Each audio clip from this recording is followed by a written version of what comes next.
joining us today. My name is Taylor. I'm an admissions officer here at UC San Diego, serving students in the city of San Diego and the Orange County area.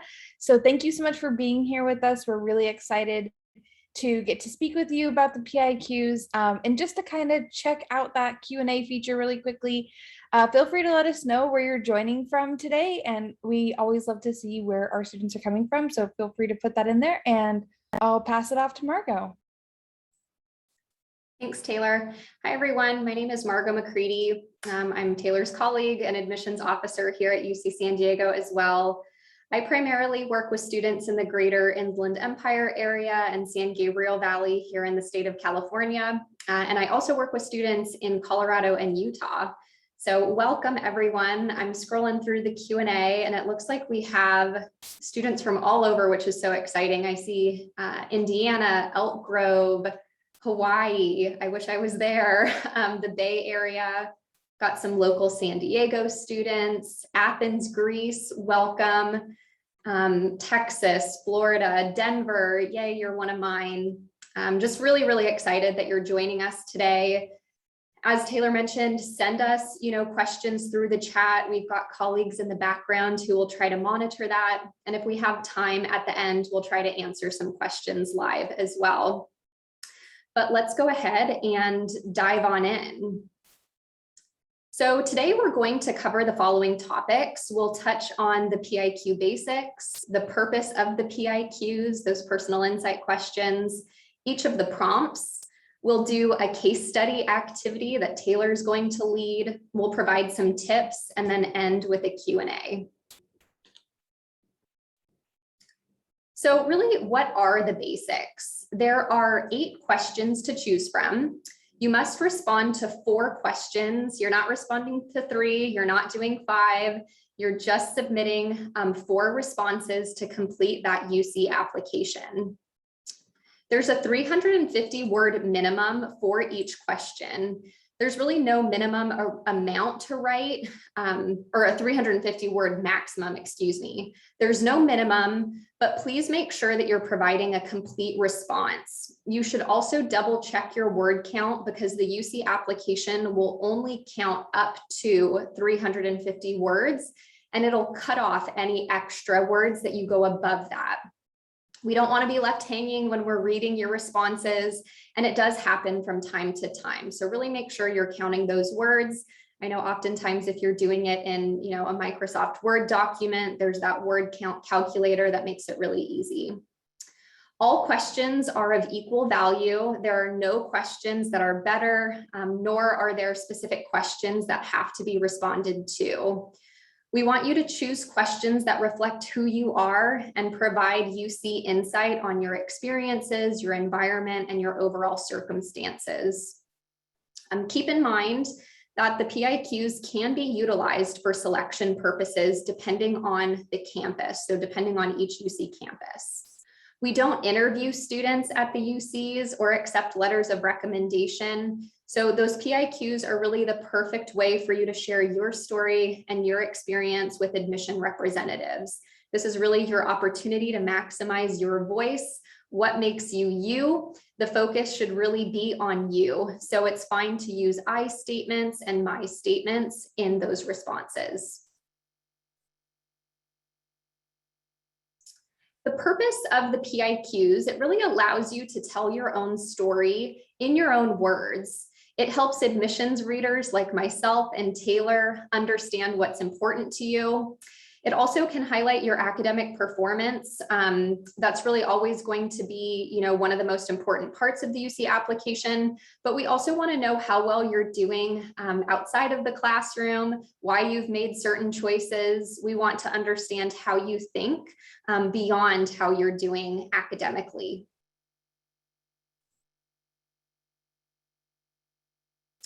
The PIQs can be used in many different ways, even on a single UC campus. Some campuses may use them in selection, to award scholarships, or to help readers understand other parts of the application that may not be clear. Most students who apply to UCs are competitive applicants, and the UCs are academically selective. So context is key when we're reviewing those applications. We're not comparing you against other individual students. We're looking at your own individual experiences and your own environment. You're encouraged to provide context to help us understand your home, your school, your community life. Essentially, what information will be helpful for admissions representatives to know that we may not glean from elsewhere in your application.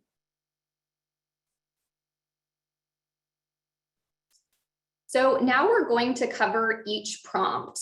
But before we dive into each of them, I want to point out that the words on these next few slides that are bold, italicized, and underlined are important.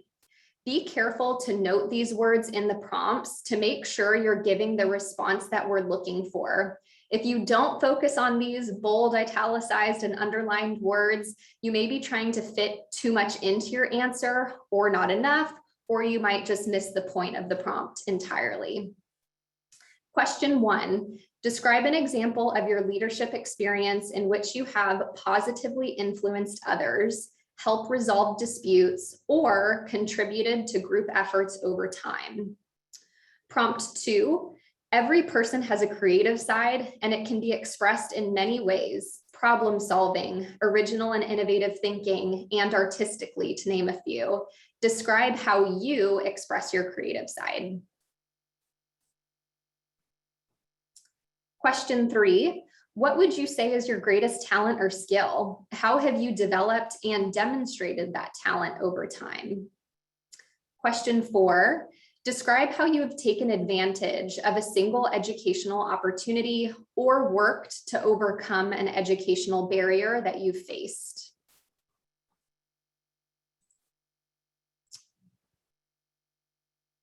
Question 5, describe the most significant challenge you have faced and the steps you've taken to overcome this challenge. How has this challenge affected your academic achievement? Prompt 6 is think about an academic subject that inspires you. Describe how you have furthered this interest inside and or outside of the classroom. Prompt 7, what have you done to make your school or community a better place? And then lastly, question 8, beyond what has already been shared in your application, what do you believe makes you stand out as a strong candidate for admissions to the University of California?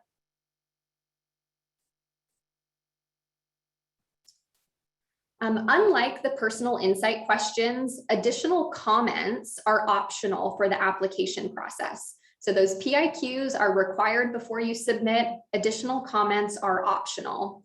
There are 2 places for additional comments in the application. One is through the academic history section, and the second is after the personal insight questions.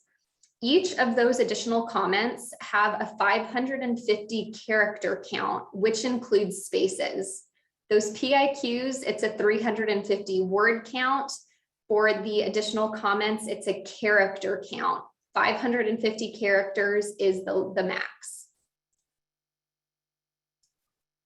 What we're showing here are some possible reasons to utilize the additional comments after the academic history.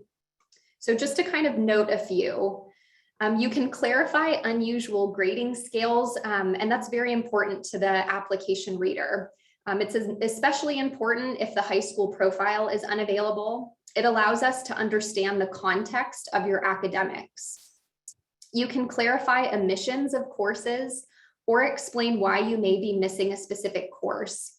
For example, like the visual and performing art requirement or the language requirement. You may also choose to discuss the specific selection of one class over another course. It helps the reader to better understand your situation and the possible high school course offerings at your institution. COVID-19 also caused most schools to move to a pass, no pass system in spring of 2020 and move to virtual instruction. This is the ideal place for you to talk about your new academic structure if you wanted to, and if you chose to go the pass, no pass route, if it was required, etc. If applicable, you may want to discuss changing from one high school to another and how you may have gone from, let's say, an A through F grading scale to possibly an IB diploma or some other type of curriculum. Early graduation would explain why the grades suddenly stop in the middle of a school year, or if there's less than 4 years present when you're reporting your coursework. Explaining a gap year can also be very important. It's important to note, though, that taking college courses for pleasure after you graduate high school is not a gap year, and that will make you ineligible to apply as a freshman. On the flip side, you might want to discuss what you did with your time during the gap year and what you may have gained through that gap year experience. And then finally, dip in grades can also be explained in the additional comments, especially if you faced a hardship that you may not have already discussed in other parts of the application. That can give us that additional context. And then finally, for me, here are some of the possible reasons to utilize the additional comments after those PIQs. This is not an opportunity for a fifth personal insight question response. It should only be used to clarify or explain something that you did not discuss either fully or at all on other parts of the application. Every year, I always get a couple students, who try to use these additional comments to respond to a fifth PIQ, and that is not what we want to see. So this should really only be for those additional comments that you didn't disclose or share in earlier aspects of the application. Now I'm going to turn it back over to my colleague Taylor, who will kind of jump into our fun case study activities. Awesome. Thank you so much, Margot. And great explanation of the PIQs and kind of what we're looking for. So now we're going to go ahead and review a couple of examples of PIQs, and you're going to see, I'll show you what prompt it is, and then you'll see how the student responded, and we'll also determine whether or not the student had value added onto their application from the PIQs or if it was a missed opportunity. So yeah, we'll go ahead and get started. Just a couple of things here for with these different case studies for value added. You're really going to see that if the student had value added to their application with their PIQs, that we see more about the student. Kind of like what Margot was saying, we're going to see the context of their experience, of what they've gone through. We're going to get to learn a little bit more about the student than what we've already seen, and really focus on the impact of the student and the impact that they had on others, as well as providing or through specific examples and really answering that prompt well. In regards to missed opportunities, sometimes that might mean that we didn't really learn any more about the student from their PIQs, or that it may have focused more on other people, or just kind of may not have targeted that prompt really specifically. So kind of keep these in mind as we're reading some of the responses, and whether or not they are added value or those missed opportunities.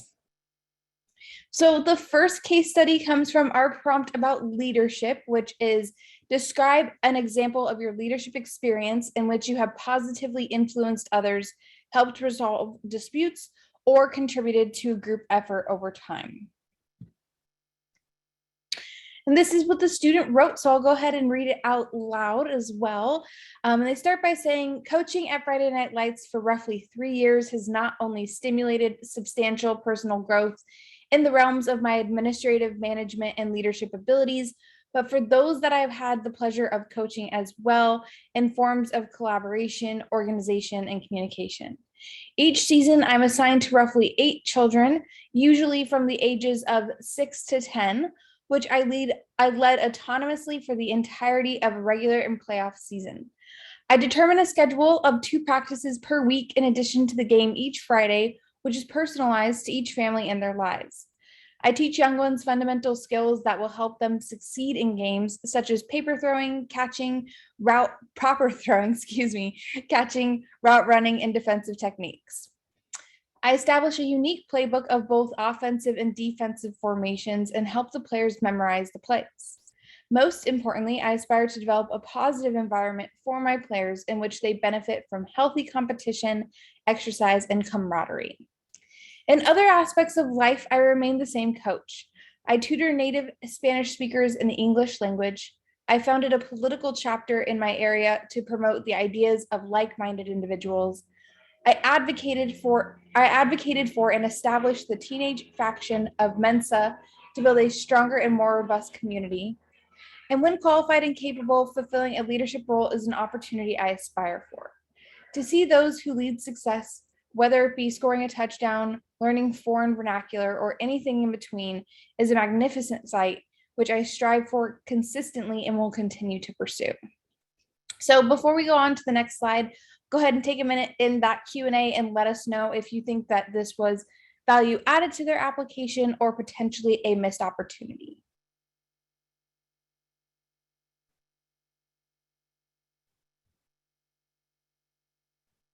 All right, awesome. A couple people responding with value added. Awesome. Well, everybody got it right. Is value added to their application. The student really answered the prompt well with giving those specific examples, using relevant experience that they had from their coaching opportunity.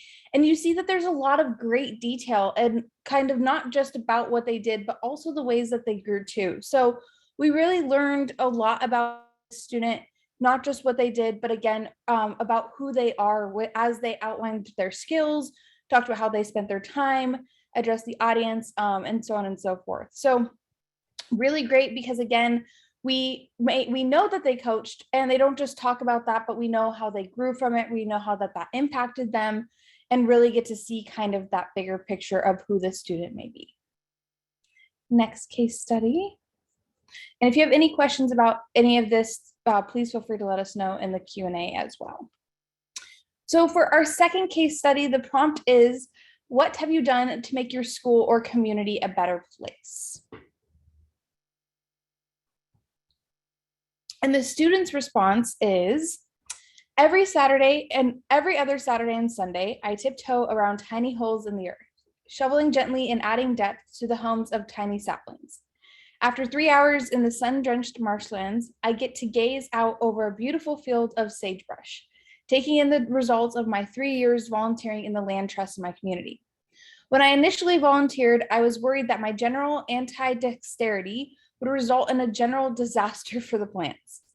On the first day, the groundskeeper asked for a volunteer to carry gigantic bags filled with watering cans to the work site. I was tempted to walk away to the wetlands as other students had, but I figured this was a task even a clumsy gardener couldn't mess up. So I picked up the 2 bags. Since that first day, I've continued carrying the bags for the groundskeeper and have learned to perform a variety of tasks. To beautify the ravine, I clear the litter. To prevent competition for water, nutrients, and sunlight, I pull the weeds and invasive species. To give life to the plants, I fill the watering cans and pour. And to build the foundations for the greenery, I dig holes in the wetland grounds.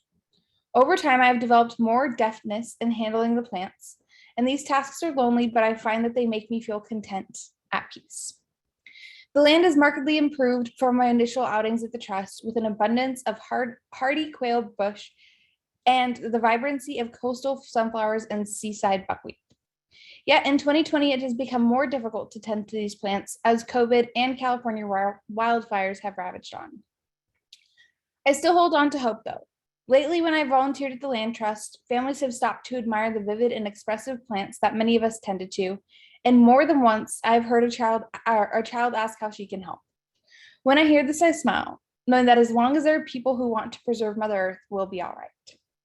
So again, feel free to put in that Q&A if we think it's added value or missed opportunity.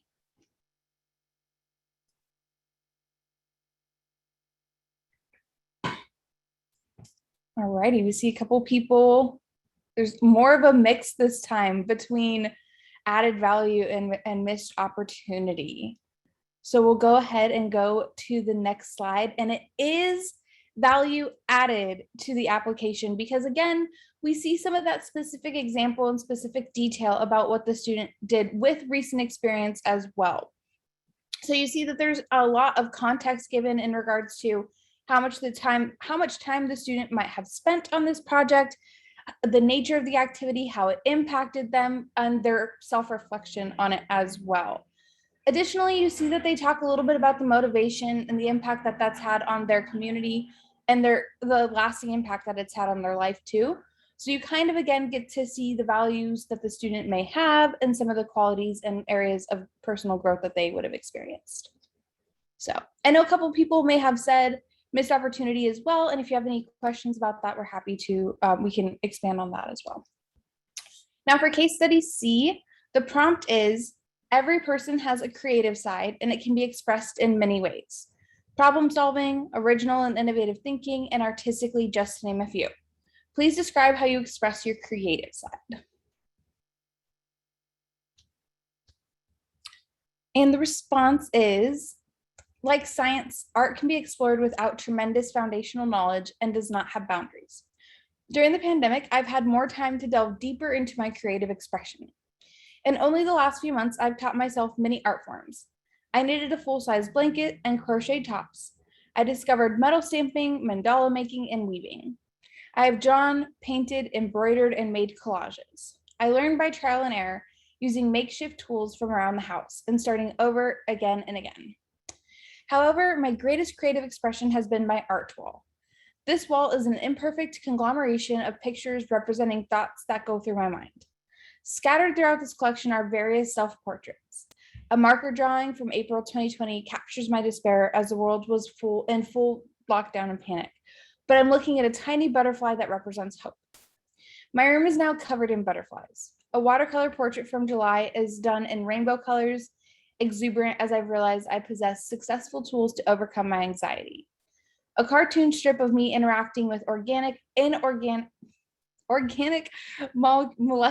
molecule beings is silly, but help me clarify their functions, as online learning is often hard to digest. In a charcoal sketch, I'm sitting under a tree of life formed entirely from a mathematical proof. My wall is not just like a sketchbook or diary, but also how I reflect on problems, academic and otherwise. The art world and the science world do not exist in isolation. Problem solving and innovation require creativity, not mindless understanding of a discipline. Even though my artistic side may not be what it is first perceived about me, it is imperative to my thinking and will give the broader creative STEAM perspective in my future endeavors. So again, feel free to let us know value added or missed opportunity.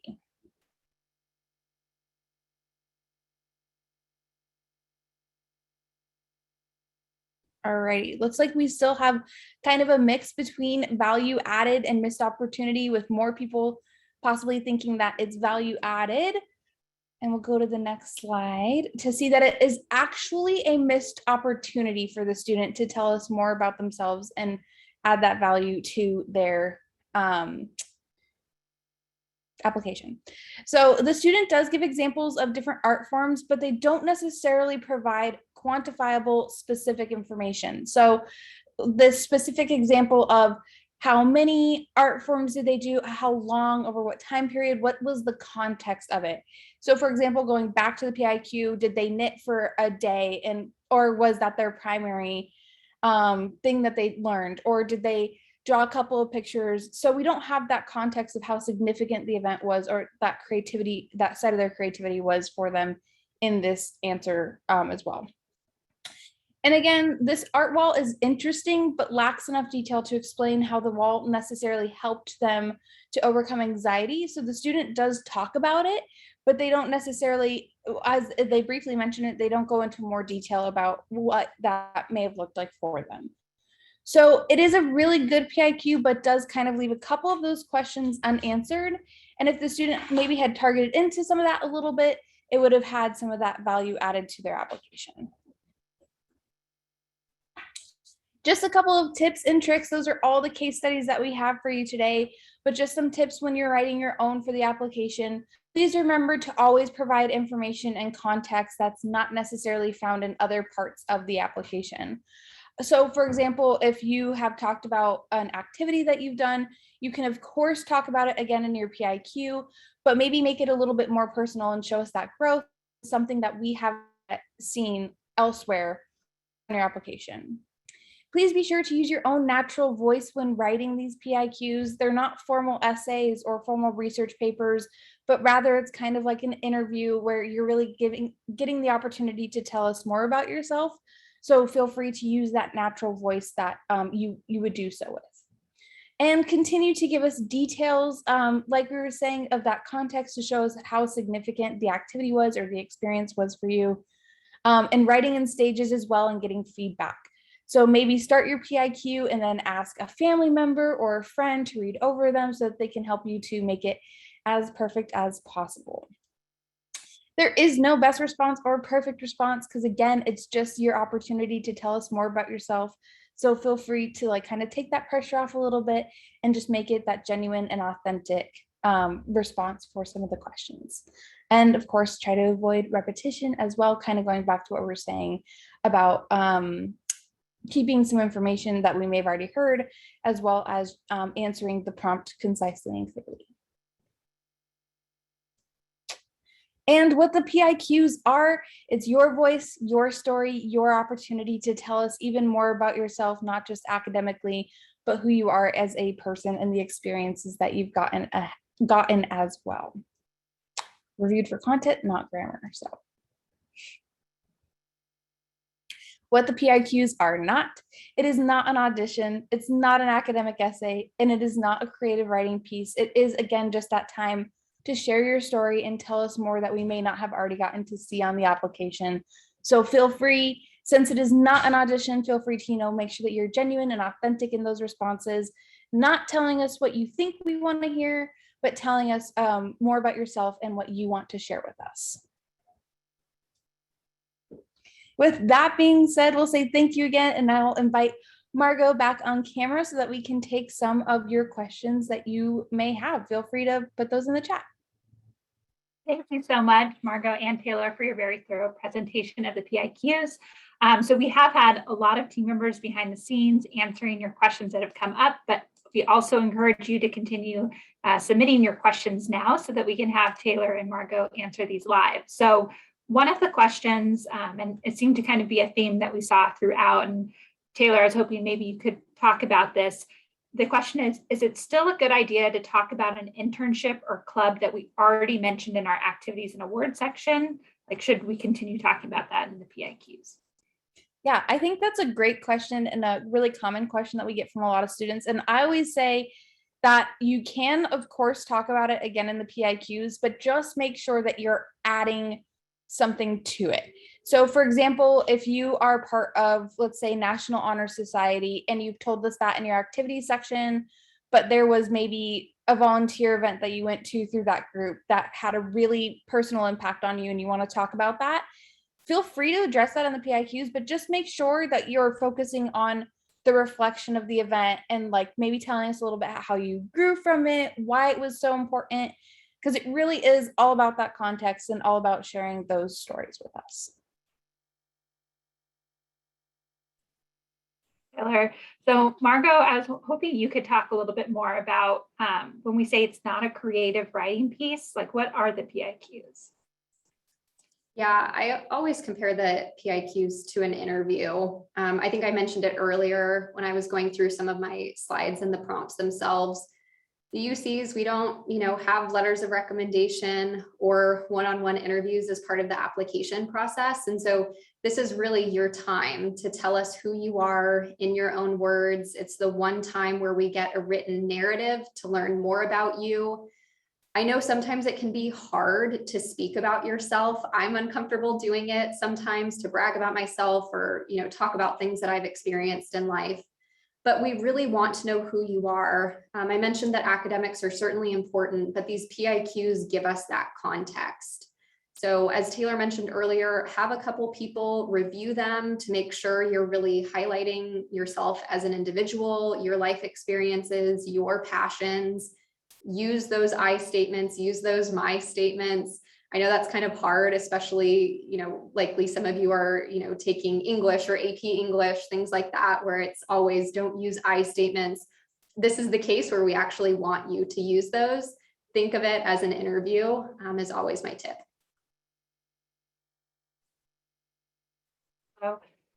So Taylor, a question about the additional comment section. Can applicants use this area to talk about what they've done to improve their academic skills, for example, like during online learning during COVID? Absolutely. So if there's something that is like, let's say you had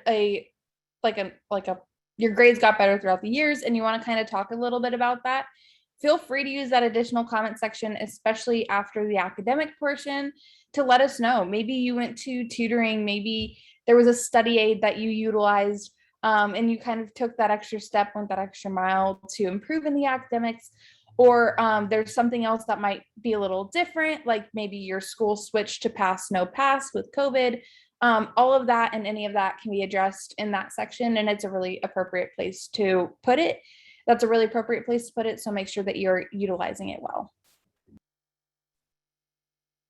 Margot, so in your last answer, you mentioned context. Could you explain a little bit more about what you mean by when you mentioned context and using that in the PIQs? Yeah, I'm going to use another analogy. That's just kind of my vibe today. Compare the application to a puzzle. We want as many pieces as we can to get that full picture into who you are. Of course, we get a bulk of our pieces through your academics, the classes you list, the grades that you received, your curriculum, if you're taking honors, AP, IB. We get a lot of those puzzle pieces through the activity section, your employment, internships, educational opportunities that you've taken advantage of. But those are just kind of the bones of the application. I think the PIQs really help us put everything together. So as Taylor, I think just kind of mentioned, potentially about COVID, or maybe you had a dip in grades one year. We can't jump to conclusions. You really have to tell us, what's going on. Every year I get some students, who share, I went through something very challenging, sophomore year of high school. Maybe I lost a loved one, or I had to step up and become a caretaker, or I myself was battling, a health issue. And so my grades dipped sophomore year. But as you can see, I'm kind of on this upward trajectory now. I'm challenging myself with taking additional years beyond minimum A through G requirements. I'm taking advanced courses. I've really overcome those challenges, and now I'm thriving. So that's just kind of the type of context. Obviously, there's so many other scenarios that you can share with us. But really, the bottom line, as admissions representatives, we can't jump to conclusions in the application. So it's really important that you provide that additional context, that you really spell everything out for us. So if someone who has never met you before reads your story, they really get that full picture, that full puzzle piece of who you are as an individual. So Taylor, we know that many students apply to many other places outside of the UC system. And so many of them write a personal statement, perhaps part of the Common App or something else. Is there a place to put the personal statement on the UC application, or is it just the PIQs? It is just the PIQs. But if there's something that, if your personal statement kind of answers one of the PIQs, you can of course take pieces out of your personal statement to address the prompts that we have, but there's no place that you can put the personal statement or essay specifically. And it is important to remember that the questions do have a word limit of 350 words, but that's just to help you stay focused, stay targeted, and answer the prompt concisely. So keeping that in mind. So we have a few questions kind of about formatting, like, when you write the PIQ, should you write them in the application? Should you copy and paste them from a Word document? Does formatting matter? Does there need to be a space between the paragraphs? Margot, could you talk a little bit about that? Yeah, and I think that kind of almost ties in a little bit to the creative writing question that we had earlier. Format doesn't really matter as long as the content is there. We're not reviewing the PIQs for grammar, spelling. Obviously that's, important, have some people review it, but if you, make a grammatical error, we're not going to knock your application for that by any means. I do encourage you to write the PIQs in like a Word doc or a Google Doc. It's way easier to edit that way. If it's a Google Doc, you can then share it with maybe a counselor, an advisor, family, friends for them to review it for you. Same with Word docs. And then that way, when it comes time to really kind of complete that UC application, you've already checked the word count through Microsoft or platform like Google. People have already reviewed it for you. So it's really just copying each response and pasting it as that response to the prompts that you select. You're not pasting all 4 at once. You're really kind of, selecting your prompt and then providing the response, and then you move on to the next and do the same. So prep it ahead of time, input it, do another look over to make sure all of the content looks like it's been inputted correctly or input correctly. And then, you should be fine. And just to add something else onto that as well, related to using a Google Doc or using another tool before, submitting it on the application, I always recommend outlining it as well and making a couple of little notes, just so that when you are writing it, it can be really easy to start writing your prompt or start writing the answer and just kind of get carried away. But if you outline it and make some of those notes, it'll help to kind of keep it structured in a way that tells your story really nicely and answers the prompt really well. So kind of to visualize it that way as well. And then you can continue to add and perfect your response that you're sending to us. So the next question is, should my PIQs be supported by my activities list? Is it weird if I just write about something that's not mentioned anywhere else in my application? Taylor, if you want to talk about that. I wouldn't say it's necessarily weird, because again, we want to know more, and kind of like that point previously in the tip slide was, not to be repetitive, not to you want to add information with the PIQs. See, I don't think it's necessarily weird to not have mentioned something in your activity section. I guess the only thing I'm thinking is if you were involved in an organization for all of high school, like all 4 years, and then it's just kind of put into the PIQs, I might kind of want to go back to the activity section and see a little bit more about it, but it's okay if they're not there as well. Another example I can think of is sometimes people will talk about volunteer trips that they go on, or summer opportunities that they had that lasted maybe just a week, or it was like a month-long summer program that they went to. And that is, of course, okay not to put in your activity section, but then talk about in a PIQ. That makes a little bit more sense than something that you were involved in for an extended period of time. But just kind of, put it where you feel is most appropriate. So anything to add, Margot, with that? No, I agree. I was just thinking it probably depends on the prompt that you're responding to. If you're selecting the one that's kind of, how have you contributed to your community or demonstrated leadership? If it's something totally new that you didn't list in the activity section, I'd probably wonder why. I don't think you would be knocked for it at all, but I would probably think, oh, why wasn't that listed? Because in the activities, we kind of want to see the length, like how long you've been involved, how many hours per week, all of that kind of information and data that maybe you didn't include in the PIQs. But as long as you're providing new context and new information, it's fine to put something in the activity section or the academic section, and then kind of just provide us more detail in those PIQs.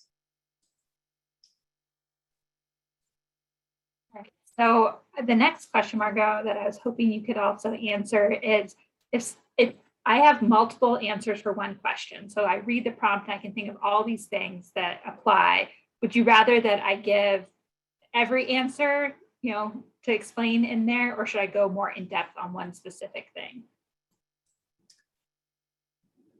My gut, and I would ask Taylor to respond to this too, is I prefer quantity or quality over quantity. I think it's fine to, list certain things that you're involved in, but those personal insight questions are really for that insight. I worry that if you're just trying to list a bunch of things that you've done, especially with the word limit, you won't be able to provide, that additional information that we're seeking.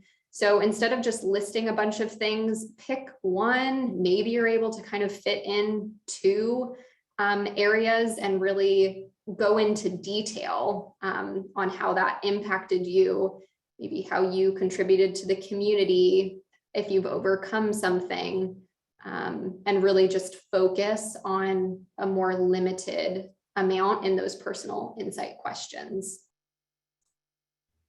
I totally agree. And it kind of makes me think a little bit of that third case study we went over where the student was talking about how they had their art wall and they had done all these other projects. When listing more than one thing, or like when not really focusing on one specific path, it can get a little overwhelming for the reader, and the reader can get a little lost in what you're trying to say. So then if you lose the reader, or, you know, like if it's overwhelming, then we're not going to be able to see how you were answering the question necessarily, or we're going to be kind of focused on trying to tying everything together and making it all, you know, into that bigger picture. So I would always recommend, you know, focusing on that one thing. And then if another example comes up that really relates, feel free, of course, to put it in there, but you just want to make sure that at the end of the day, we can see exactly how those experiences impacted you, how you grew from them, and how they answered the whatever specific prompt it is that you're going over. That's really helpful, I think. So we know that we have lots of folks on here today who have already started their UC application, being that now it's November 2nd. It's been open for a while and you can actually submit it. But there was a question submitted about when should students start writing their PIQs. So maybe we have some students that aren't seniors or who haven't started their application. And I was just wondering, Taylor, if you could provide any feedback on that. I am always the proponent of it's never too early. So even if you're a junior joining us today, or even if you're a sophomore joining us today, the PIQs, you can see the prompts on our website. And so it's never really too early to just start thinking about, you know, how you would answer them or what experiences you've had that can really target certain prompts or target certain answers, I guess. You don't need to start writing it your junior year. You can just kind of keep it in the back of your mind. But I would say even the very beginning of your senior year, start making that outline, kind of start putting those together, because you're going to find that you've had a lot of experiences and there's a lot of answers that you can give to these prompts. So you want to give it the proper time to think about and to reflect on, you know, kind of that most concise answer that you can provide for us, the one that will give us the most insight as to who you are. And that may take more time than you realize after you sit there and think about how much you've done. So never too early to start, but also I guess fall if you really want like a specific time frame, like August. So yeah. So yeah, I think sometimes we don't anticipate how long it takes to fill out the UC application. And so starting early is so critical. So if you haven't started yet and you're a senior, start today. So Margot, I was hoping you could answer this next question. We're getting a number of questions about the additional comments section and utilizing that space. And so one of the questions is, can I use that space to expand on abbreviations maybe that I used in the activity section? So maybe I ran out of space because there's limited space there. Can I describe those abbreviations and other things in the additional comments? Yeah, you know, I think you can, not in the academic history additional comments, but maybe in the overall additional comments. The academic history ones, we really just want to see information relating to your like curriculum, your schooling, really the academic side of things. The additional comments after the PIQs could be used for that. What kind of worries me is it's kind of a fine line, like with the additional or the academic, the activities and those descriptions and what you're kind of trying to put in there. So if you're really just trying to cram in a bunch of information and kind of get around the character or word limit, and then you're just going to use the additional comments to then, you know, provide a lot of other information that you really could have just purely kind of shared in the activity section. That's kind of, you know, maybe where like my ears would perk up a little bit. But if there's, you know, of course there are awards, clubs, organizations, activities that are unique to your school, your community that we don't know about. Of course, there are some common ones that we know: mock trial, yearbook, girls state, boys state, leadership, National Honor Society. But if there are any, really specific organizations that do kind of have maybe a lingo or abbreviations, words that we may not be familiar with, you could give us that info at the end. Taylor, do you want to add anything? I would say too that if you have space for it in the activities description, that can also be a very appropriate place to put it, just because when we read it, we'll see that you've listed it, and then we'll see what it's defined as. And I guess this might be a little bit of a tangent, but it just is a good tip to make sure that you're also giving the context for that. So an example that I give with that is like, if you play a sport and you play basketball and you're like, I've played basketball for 4 years during high school. Well, did you play with your neighbor? Like, was it a neighborhood thing? Was it a city thing? Was it a school thing? So kind of letting us know like what league it was, or if there was anything that like was significant with that, like if you went to a championship or a tournament, those kind of things. So, show us again that significance of the activity in your life and the context in which it impacted you as an individual, and possibly even your academic experience as well.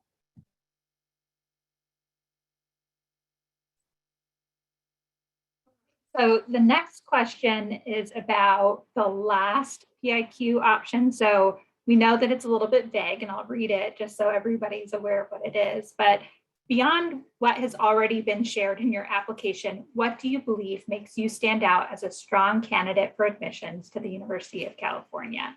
So it is a little bit vague. How should, like, if an applicant wants to move forward with answering that question, are there tips, or how should they go about it, being that it is a fairly vague prompt?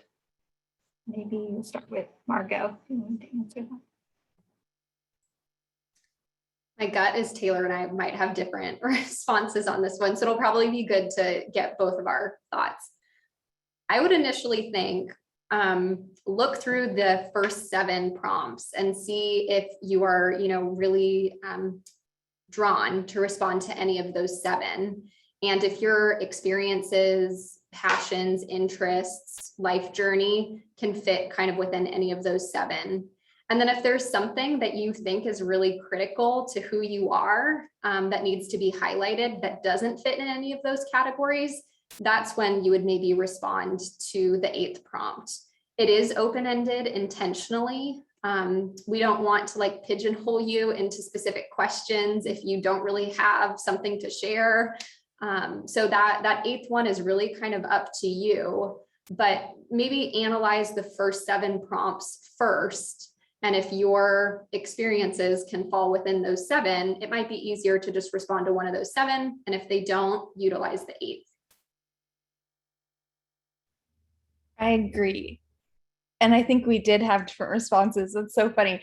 I totally agree. I think that's a great strategy to use if you're kind of looking at that last prompt. But I would also say the University of California has their own, we have like our core values as an institution. And so I would even suggest like reviewing those. And if you feel like one of those really resonates with you and you have a really strong example of why that core value resonates with you, or how you demonstrate that, then I would take the opportunity to use that last prompt to talk about that, because it may not be something that you want to, that you've addressed in another area. And it kind of shows that you've like looked into the University of California as a whole more so, but it is a challenging prompt sometimes because it is open-ended. And it's always very interesting to see how students kind of interpret that or how they use it. So if you do, like Margot was saying, just really like take the time to make sure that it's not something else you could have answered with another prompt as well. Not to discourage you from using it, but just using it wisely. So we have been getting a lot of questions just kind of about storytelling and other things. So some of the questions are like, is it appropriate for me to use a hook when I'm writing my personal insight questions? Can I write in story format if I avoid unnecessary descriptions? Is it okay if I use like anecdote, anecdotes I can compare to other things? So a lot of those types of questions that are coming up. And so Taylor, I was wondering if you could talk a little bit about that, since you talked earlier about missed opportunities, value added, and how to utilize the words in your personal insight questions. Yeah, I think that's a great question. Another one that we get quite often as well. I would say that you can, of course, use a hook, or you can, of course, share an anecdote, but just be careful with it if you do, because again, it's not a creative writing piece. So you don't want the reader to get lost in the anecdote, or like to get distracted by some kind of hook that then keeps them from being able to read and gain that insight from who you are as an individual. So it can be helpful, but it's not always necessary, especially because again, it is that like kind of interview type style, tell us the concise type style of answering the prompt. So if that's your natural voice, is to tell stories in that way or to answer questions in that way, the reader will know that and will totally see it. But don't feel like you have to do that at all. And if you do it again, just be kind of careful with it and make sure that you're still getting back to the main point and still providing that insight that we're looking for with some of these questions. Sure. So Margot, this relates back to a question that I think you talked about earlier as well, like providing a lot of examples versus focusing on one thing. So in the prompt earlier, when we were talking about emphasizing specific words, describe an example of leadership. The "and" was emphasized in that. Is that an indication that we should only provide like one example versus multiple examples of leadership in that PIQ response? I don't think just because "and" is highlighted that we're saying you only have to provide one example. If that was really, a part of the instruction, we would say it in the prompt. But I think it does go back to that quality over quantity. If you're really able to highlight, for example, like your leadership experiences through kind of one example or one situation and just really dive deep, I think that provides more value than potentially, every sentence is you kind of just sharing, I was the captain, I started this club, I'm the head volunteer person. So really try to dive deep into one, maybe two leadership examples. So Taylor, this one's kind of fun. How do I make my PIQ not boring without can I include humor or creativity? What's borderline like too loose of writing in writing these? No, absolutely. I always go back to kind of in your natural voice. If you're somebody who like maybe sometimes is a little sarcastic or sometimes just like makes jokes easily, and that's your natural voice, then of course include that somewhere in the PIQ if it's appropriate. Don't oversaturate your PIQs with it. It is still, you still want to have that professional feel to your PIQ, even though it's not a formal paper. You still want it to be professional. But that doesn't mean that you can't have a little bit of fun with it. So as long as it's not distracting, as long as it's not, just throwing it in somewhere randomly to throw it in somewhere, but as long as it's like fitting and appropriate and maybe a little bit more limited, I would say that you should definitely keep it light and kind of allow for your personality to come through with some of those answers. All right, Margo. So I know earlier, we talked a little bit about the impacts the pandemic have had on students, currently that are in high school. And so if someone has not had the opportunity to do a lot of extracurriculars or perhaps particular coursework or other things they were interested in due to the pandemic, should they explain this in the application? Should they use the PIQ? Should they use the additional comments? Yeah, I think it kind of depends. It's a global pandemic. So us as admissions representatives, when we're reviewing applications, of course, we have that lens. We know across the globe from every state, students who are applying have been impacted in a multitude of ways. Some, it might be kind of, common ways where I've been doing virtual learning. Others, it may have been in more severe ways. Maybe they're, a caretaker. They had to, get a part-time job to help out their family. So I think there's a lot of different scenarios. Might encourage students to maybe like veer away from, instead of listing what they wish they could have done, really kind of think about what you were able to accomplish during the pandemic. And it might not be those traditional clubs and activities or the educational prep summer program that you so wish you could have attended. It might have been things more at home. It could have been contributing, to neighbors and helping get groceries for, the elderly family that lives down the way, helping your younger sibling with their virtual learning. It could be how you, contributed to your school in the virtual space. So I would stray away from listing things that you didn't do or you weren't able to do. We'll see that, if we see, okay, the student swam freshman and sophomore year, but junior year it kind of dropped off because of the pandemic and athletics weren't happening at their school. That won't, we can understand that. So really talk about your accomplishments and things that you were able to achieve, even if it's not in the traditional sense that you may have thought of. So I think one last quick question, if each of you could provide one tip that you have for students who are currently still writing their PIQ responses. Taylor, if you'd like to start. I would say it's going to feel like a lot of pressure because it is a lot of pressure to apply to colleges and especially to write these, but really take a moment while you're writing them to just let yourself reflect on your experiences and all that you've accomplished, because you've accomplished a lot. You've made it through a lot. And so being able to share that in personal insight questions or in your Common App essays, it's a great opportunity to just like sit back for a moment, reflect, and soak in everything that you've done. So even though it will feel like pressure, it's a really proud moment, and just embrace that for all that it is. And whatever is meant to happen will happen once you submit all of it. So yeah, you've made it. Congratulations. And I would say utilize your community. We gave tips on how to prep the PIQs, writing them in Word or a Google Doc, those kinds of basics.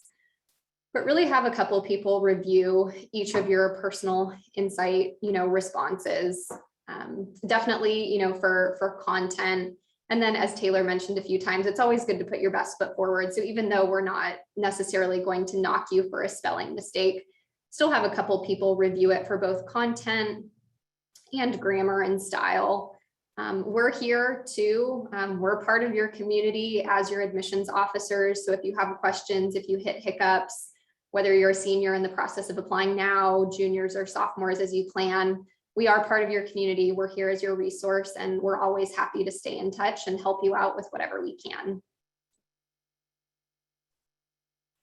Thank you both so much. Taylor and Margot, you have answered so many questions today, as well as all of our team that we have behind the scenes who have been typing answers as well. So thank you for being so helpful. To all of our attendees, here we have UC San Diego's Office of Admissions contact information. We encourage you to take a screenshot of this for easy access later on. So you can email us at admissionsreply@ucsd.edu. And you can also explore our website at admissions.ucsd.edu for more resources available there. So thank you again so much for joining us.